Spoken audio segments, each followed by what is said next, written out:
pano de guardar confete. Sarcanjão, eu vou te jogar no pano de guardar confetes.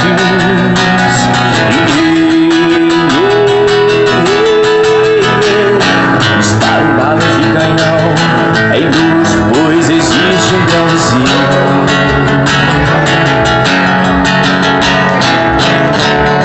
Há tantas violetas velhas sem colibri. Queria usar, quem sabe, uma camisa de fuça ou de Vênus, mas não vou gozar demais, apenas um cigarro. E nem vou lhe beijar, gastando assim o meu batom.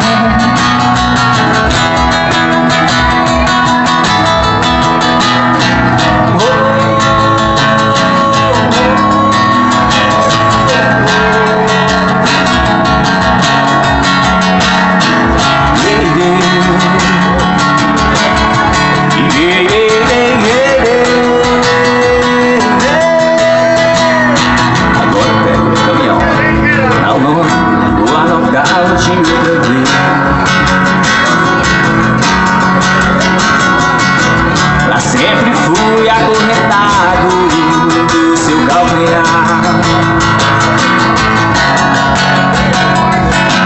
Meus 20 anos, me vai, não deve sobreviver.